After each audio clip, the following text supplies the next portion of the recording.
What up, y'all? Y'all know my favorite video of the week, man. AP poll just dropped, man. Week 5. Let's get active. Let's get into it. Let's talk about all the top teams. All right, starting at 25. Big game coming up this week for BYU. They're 3-0 on the season. They just beat East Carolina 34-13. Defenses look good all year long. Darian Alexander's one to watch.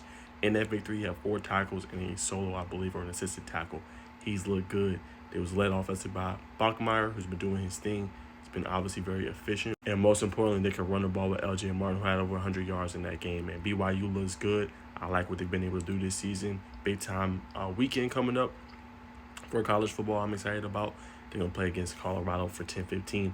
I believe a game on ESPN, so it should be interesting to say the least. Next up, TCU. They've also been doing their thing this year. Quietly just been flowing under the radar. Really good team, good defense so far. They're also running the football at a high level. I like what they've been able to do so far. All right, next up, you got Illinois, who I think at 23 is in a pretty good spot. They could have definitely, went down lower, especially after that loss. They could have found themselves out of the poll completely, but at least the AP poll respected them enough to put them at number 23. So yeah, man, that's one of my biggest takeaways. Fighting Illini, still being ranked despite that ugly loss to Indiana on the road. Definitely could have been 9. And then how about Notre Dame moving up 2 spots? There was number 24 last week. Remember, a lot of people was like, why are they still on the poll? They haven't won a game yet, but the offense looked good. CJ Carr was throwing a rock, Jordan Faison, and everybody. They was doing their thing, man. So big win up for them. USC, man, who obviously put up a lot of points. Big time victory over Michigan State. Had some struggles in that game. Michigan State quietly got back into the game. Got to play better, in my humble opinion. But you'll take the 21, and like I said, that helps Notre Dame for their matchup in October. Because if both are ranked when they play, that only helps if they're able to pull out that victory, man. But really good offense, defense, got to get. And then how about Missouri, man? Missouri, big-time victory over South Carolina. South Carolina gave it to them a little bit, but they were able to fight back. Did a really good job, I thought, of handling different things. Like I was telling y'all, man, I think Ahmad Hardy has established himself as one of the best backs in football. I think the only one I have above him is Justice Haynes. He's looked elite so far to start the season. I put him at number 2 right now currently in the college football. I like Jeremiah Love too. Then they got to get him more involved. But right now, just this season alone, that's how I would rank it. Now, we talked about it yesterday, man. Michigan, big-time victory on the road, man. Absolutely great going up against Nebraska. Was running the football. Went into detail about it yesterday, man. Got to get some weapons for Bryce Underwood, though. But a really stout defense. They're going to at least be competitive, and they're going to play smash mouth football. Really good players, man. Michigan definitely deserved to move up. A team, I think, that has a viable chance to make a college football playoff. Vanderbilt, man, they put it on Georgia State, group of 5, and couldn't even contend. And they put up 70 points on them boys, man. I mean, it was Pavia. They was running the ball. They was getting turnovers. Like, it was absolutely nasty what they was able to do. So they're continuing to move up. Now, their competition is going to get, more stiff, better and better. So they're going to be a team to continue to watch moving forward. But big-time victory, man, against, obviously Georgia State. Now, Alabama did not play this week. They actually moved down. They were number 14 last week, but they moved down to number 17. But they got a big-time matchup this week against Georgia on the road, ABC, 7:30 kickoff. That's going to be a good test because everybody's so bent out of shape about the Florida State game, but it's like you got to take it with a grain of salt. Like, yes, they lost to Florida State and got beat pretty good, and people were questioning their physicality. But now here's another test with Georgia. Can they hang? Can they go on the road and get a victory? If they go on the road and do that, everybody's going to look at this Kalen DeBoer era and look at Alabama differently, in my humble opinion. So a big game coming up for them. I believe in Ty Simpson. I'm not going to say who I got winning that game, but, that's going to be one to watch. And then how about Georgia Tech moving up 2 spots? Number 18 ranked last week, moved up 2 spots to number 16. Big victory over Temple. Should have been 45-17 late touchdown. But like I told y'all yesterday, just a team that didn't seem satisfied. Was okay with the win, but, quickly was talking about turning the page. Quickly was talking about getting better. Quickly was talking about resolving the turnovers, or not turnovers, but resolving the issues. 9 total yards in the second quarter.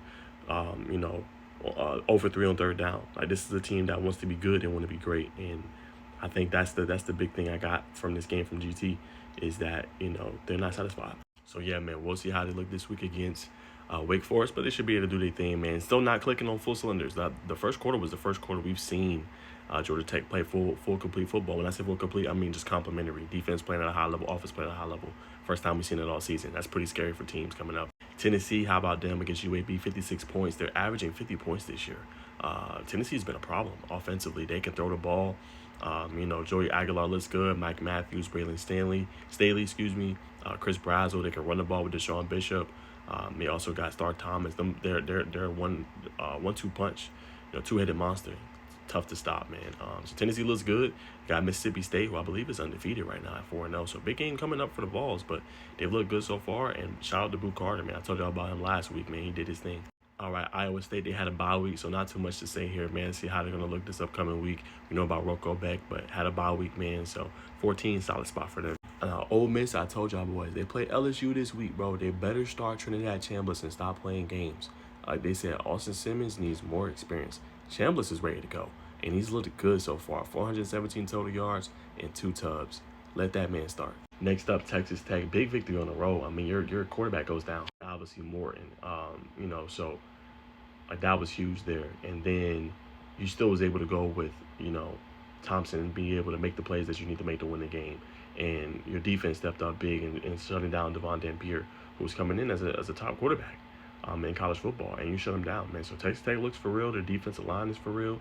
Defense is for real. 12 is a solid spot right outside that top 10 after that big victory. And then how about Indiana, man? Big time victory for them. 63-10. They absolutely boat rushed. Illinois. Big time victory for them, man. Offense looks, superb. Nearly 600 yards of offense. So yeah, man, they're getting it done. They're playing at a high level. So Indiana's a team to watch. They showed you that, hey, last year wasn't a fluke. We're here to stay. Now, a big move here was Texas. They moved from number 8 to number 10, which is obviously surprising, to say the least, especially with, Texas A&M. I don't think they played this week. And they looked good. Like, Arch had his best game. They beat Sam Houston State, but still moved down 2 spots. So that was a little bit perplexing to me, but nonetheless, man, still a top 10 team. We'll see. Their road gets tougher. Florida, Oklahoma coming up. How would they handle those type of games? It's going to have a lot to do with the college football playoff picture. And then obviously you have Texas A&M and the Aggies, man. Like I said, bye week, not too much to say here, but big game coming up against Auburn, who left the rankings from this week, man. But big time home game, picked up number 9, so we'll see how that looks for them. But a big game coming up. And then Florida State, how do you handle this ranking, right? You've been in the top 10 the last few weeks. Big victory at home this past weekend, but now you got to go on the road. People are going to favor you, but you're going to have to go to Charlottesville in Virginia, handle business with a team that's brewing with a lot of confidence. 3-1 on the year on a Friday night. That could be a game you sleepwalk into. Let's see if they prepared and they're ready to go. And then next week, they could be looking ahead because then you got the Miami Hurricanes. So, yeah, that stuff makes a big difference. All right, next up, Oklahoma. I like the ranking. I like them moving up from number 11. They handle business against, obviously Auburn. Defense was spectacular. So, yeah, man, I like the Sooners. They've looked good. How about them Oregon Ducks, though, man, and Dante Moore? They've looked good so far. Big test this week against Penn State. I can't wait, man. Another big game set in the DVR. Gotta watch it, man. I'm excited because Georgia Tech's on the road this week. So I'll be able to, be fully home, watch the game, Georgia Tech game, get some recaps, and then be able to watch college football the whole day. That's going to be a hell of a game. Can't wait. All right, next up, Georgia, Alabama. Georgia had a bye week, so not too much to say. I like them at number 5. How will the defense look after a tough stretch against Tennessee, right? 14-14 at one point for Joey Aguilar. Gave up 21 points in the first half. How will they look? It's going to be a good question and see how that looks like. Next up, LSU, man. Also, I believe they had a bye week. They're going to play up against Ole Miss. Big game for both of those teams. LSU defense is for real. Can the offense get going? Can they run the ball better with Caden Durham? Can they unlock Garrett Nussmeier in that offensive attack? We will find out. All right, and obviously, guys, I've mentioned Penn State. We'll see. Drew Aller has not looked the best to start the season. It's time for him to take that next step forward, man.